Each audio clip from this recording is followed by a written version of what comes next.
Hello everybody, it is I, Sir Bedian, back aboard the C# hype train. Yesterday we talked about things, today we are going to talk about people. First things first, crew grade. In VB6 Aurora, each ship crew receives grade points during each construction phase. The number of grade points received per year is equal to the commander's crew training rating. The maximum number is 2,000. In C#, each crew still receives grade points during the construction phase, but the number of points received is equal to 50% of the commander's crew training rating plus 100% of the executive officer's crew training rating. The training will only happen if the ship has at least one command and control system undamaged, and the maximum number of points is 1,000. Ship's crew grade bonus is equal to square root of grade points minus 10. So for VB6, the maximum is 34%, and for C# it is 21%. The net effect is that the grade bonus will be received more quickly, but has a lower maximum value. The gap will be made up by the bonuses of other officers, such as the tactical officer or chief engineer. This means that ships are going to be able to get up to speed pretty quick. It also means that it's going to be entirely possible to set up training ships that can supplement the production of trained crew and officers. So, should be interesting. While we're talking about the nobodies on board, crew morale. An issue in VB6 is that crew morale is checked for all ships, yet for many ships, i.e. anything that's not military ship or doesn't mount survey sensors, the morale is effectively irrelevant. Therefore, in C# Aurora, only ships for which morale is a potential issue will be checked for exceeding deployment time. This check is indicated by the addition of MCR to the end of the intended deployment time row of the class summary. The requirement for a ship to have at least 3 months deployment time in order to be classed as non-military still remains. Now, for you flyboys out there, in VB6 Aurora, the player has to remember to add additional accommodation for the crews of parasite warships when designing a carrier, even without knowing the potential future parasites. These are known as flight crew berths. Point of note, this is false. The game is supposed to check for it, but pretty much doesn't. Anyway, in C# Aurora, due to changes in the way crew morale and overcrowding are handled, the design process will automatically add 20 flight crew berths for each hangar bay. These berths are assumed to be sufficient for whatever parasite warships are present. So you don't have to manually add them, it does them automatically, but it seems to completely disregard how many crew are actually on the parasites. So, Moving slightly away from hangars, deployment, overcrowding, undermanning, and life support. First of all, in VB6, it's a very complex area. That link is an earlier episode, particularly with regards to fighters and other parasite warships.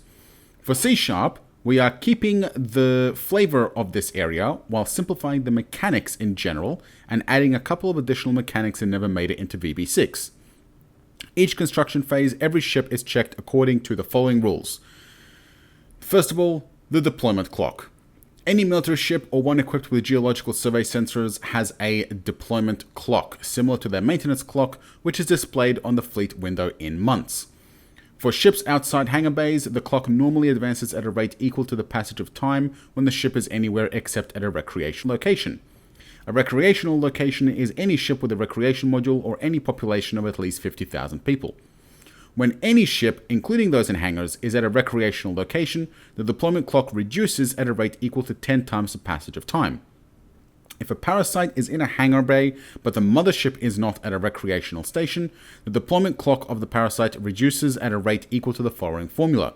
Time passed times 10 times 1 minus mothership deployment modifier. The mothership deployment modifier is equal to the mothership deployment clock divided by the mothership class intended deployment time. In effect, the more time on the mothership deployment clock, the slower any docked parasites reduce their own clocks. If the mothership deployment modifier is equal to or greater than 1, any parasite in the hangar cannot reduce its own deployment clock, although the time on the parasite clock will not grow either. This means that every time the parasite is deployed, its clock will continue to increase without the chance to reduce between missions. A ship's morale is always 100% unless the ship's deployment clock exceeds the intended deployment time of its class, or for other reasons in subsequent sections.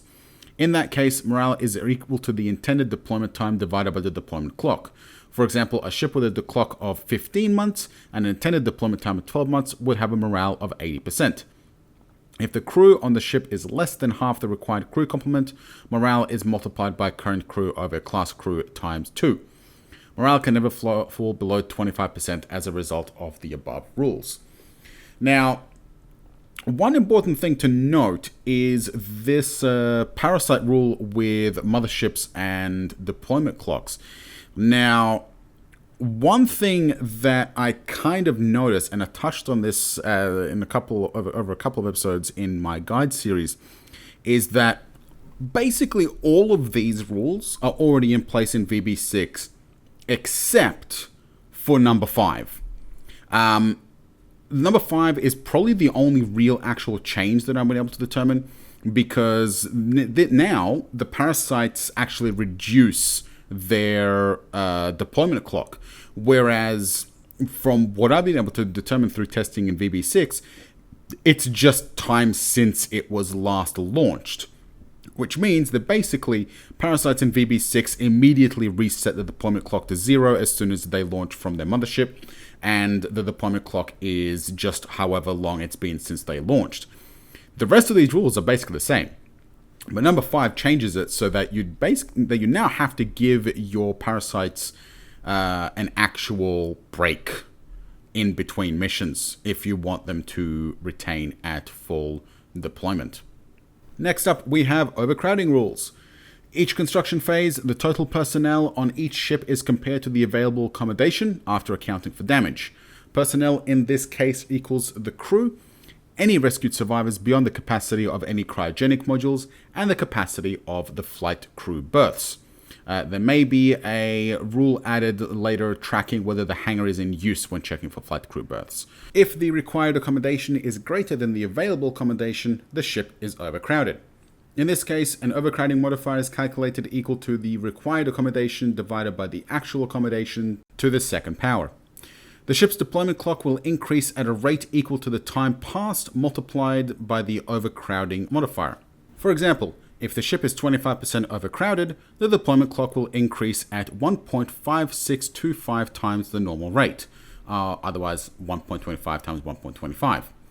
If the overcrowding modifier is greater than 1.5, life support may begin to suffer damage. The percentage chance of failure in any construction phase is equal to overcrowding modifier times 100 times increment length divided by the year length.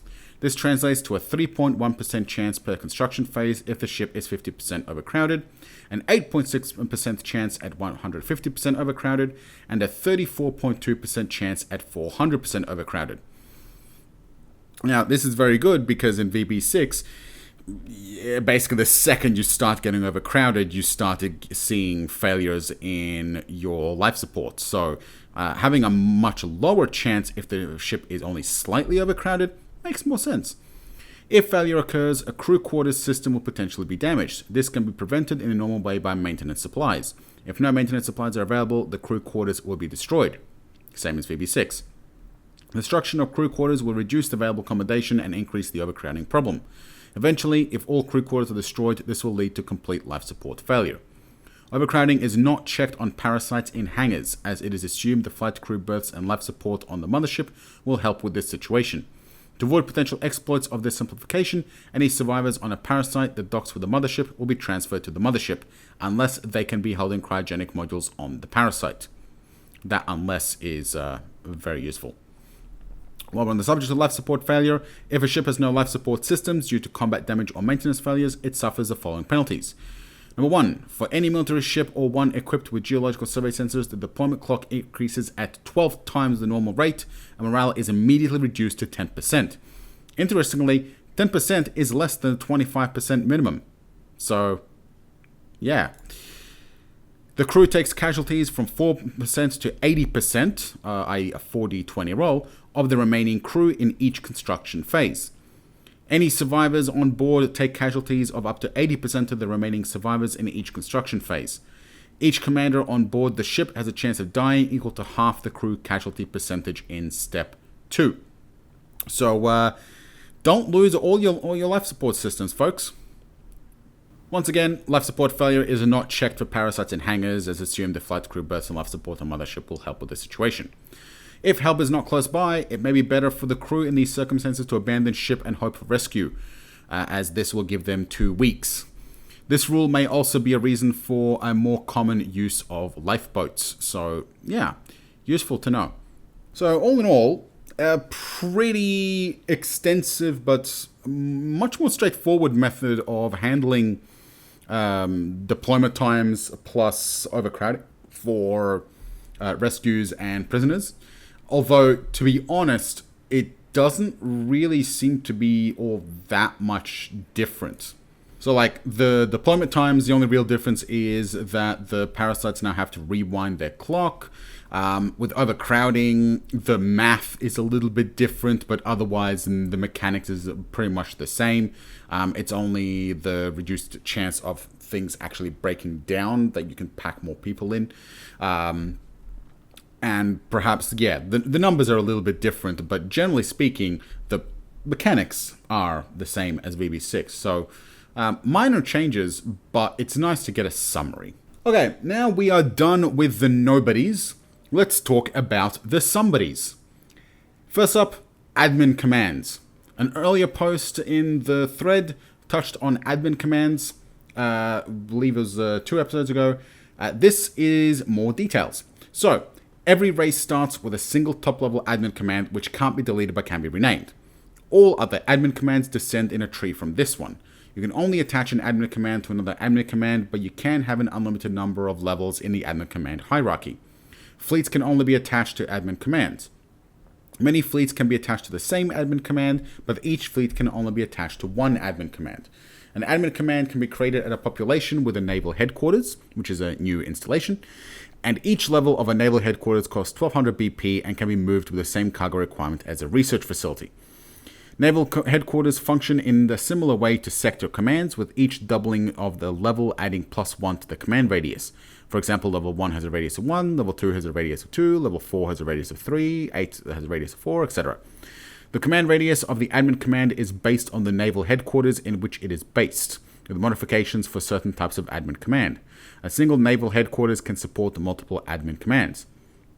If a fleet is within the command radius of its parent admin command, each ship within the fleet gains benefits based on the type of command and the bonus of the commander assigned to the admin command. There are 7 types of admin command. Oh, I swear that phrase is starting to mean nothing. With the following capabilities. Naval provides 25% of the admin commander bonus for crew training, reaction, engineering, and tactical. So if the commander has a 20% reaction bonus, a 5% bonus would be provided. Patrol provides 25% of the bonus for reaction and engineering. The command type operates at twice the command radius of the parent naval headquarters. Survey provides 25% bonus for survey and engineering at twice the command radius of the parent naval headquarters. Logistics provide 25% of the bonus for logistics, so cargo load and unload speed, and 10% of the bonus for mining, including harvesting and terraforming. Nice. Industrial provides 25% of the bonus for mining and terraforming, plus 10% of the bonus to logistics. So overall, you get the logistics and the industrial have a nice bit of overlap. So that's nice. And a general command provides 10% of the commander bonus for crew training, fleet training, reaction, engineering, tactical, and survey, plus 5% for industrial and logistics. So you get a nice set of bonuses that have a nice bit of overlap, which is nice. And training functions differently to the others. Fleet training can only take place within the command radius of a training admin command. The crew training rating of the admin commander is used as the basis for the speed of training. Each admin command also gains additional bonuses if it is within the command radius of its own parent command. For example, if a survey fleet is within the command radius of a survey admin command, it will provide 25% of the bonus of the commander of that survey admin command. If the survey admin command is within the command radius of a parent survey admin command, that bonus will be multiplied by 25% of the parent admin commander bonus.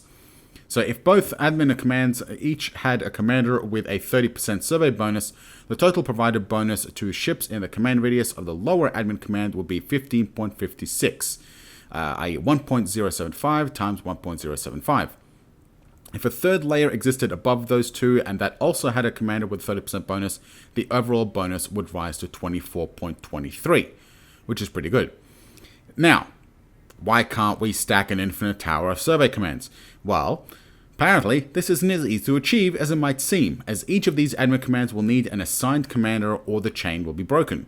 Also, each superior admin command requires a commander of higher rank than the inferior admin command, and any admin command with fleets directly attached requires a higher rank than the highest ranked ship captain in those fleets.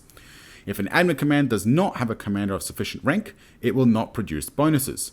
Therefore, large hierarchies are difficult to achieve, because you need like 50 bloody ranks. However, this does give meaningful commands for those higher ranked commanders that currently are used as the captains of major warships. It also means if you establish the necessary command infrastructure required to support your fleets across your territory, it can have substantial benefits. The required rank for each admin command is updated when the commander or naval organization windows are loaded and during each construction phase. The check for the required level of commander is performed during each construction phase. If the check fails, the player will be notified and the admin command will be ineffective until the next construction phase. So keep an eye out. Each increment, the command radius of all admin commands is checked so that all activity within the increment will use up-to-date information. This is dynamic during the turn, so the position of a ship or fleet at the moment it checks a bonus is used to determine the effect of the command network. The command hierarchy is checked each increment and whenever you modify that hierarchy so that you will always have up-to-date information and on what rank is required for each admin command. The command network is created using the new admin commands tab on the naval organizational window. The admin commands are in green on the main structure chart. Each one is prefixed by the type, abbreviation, and suffixed by the required rank and current location. Selecting an admin command shows the systems within range and any naval headquarters in those systems. There is also a list of all naval headquarters within your empire and a breakdown of the different admin command types. New commands can be created by selecting a parent admin command, a host population, and an admin command type. Fleets can be dragged and dropped between admin commands as desired. Thank you, Steve. And there will also be a movement order specifying a change in admin command. None of this functionality has to be used as all new fleets will be assigned to the single starting admin command. However, for those players who wish to set up their own command structures, hopefully this will add an interesting extra dimension to the game. As with all these changes, there may be modifications in the future as a result of place testing, but the essential principles should remain the same. Alright, we just got time for one more little bit. Recovering technology and ship components from ruins. In order to prevent unbalancing tech advancements occurring while excavating very large ruins, the maximum tech advancement you can achieve from recovering abandoned installations will be based on the tech level of the ruin race. The max development cost of any associated tech will be 2 to the power of ruin race level plus 1 times 1000. This means a level 1 ruin race will have a tech up to 4000 RP, a level 2 up to 8000 RP, etc., with the maximum being a level 5 race with tech up to 64,000 RP. When standard components are selected for recovery, such as gravitational survey sensors, they will be the best available component within the above limit. If no component of the specified type is available within the limit, for example, when a random selection is a 5000 RP asteroid mining module for a level 1 race, nothing will be recovered. So, a little bit of good news because now you're not going to end up with like photonic engines at like your first ruin. But you're also potentially going to risk having nothing appear when you would have otherwise gotten something. Personally, I would very much prefer that that if it picks a component that is above the limit, that it re-rolls for a different component instead of robbing you of anything at all. But that is it for today as we are out of time. Join me tomorrow where I will continue covering the changes for C# Aurora every day this month until launch. And we're going to talk a little bit about careers. Join me on the official Aurora Discord, Reddit, and the forums where you can join the discussion and the hype. Links down below in the video description. And I will see you next time.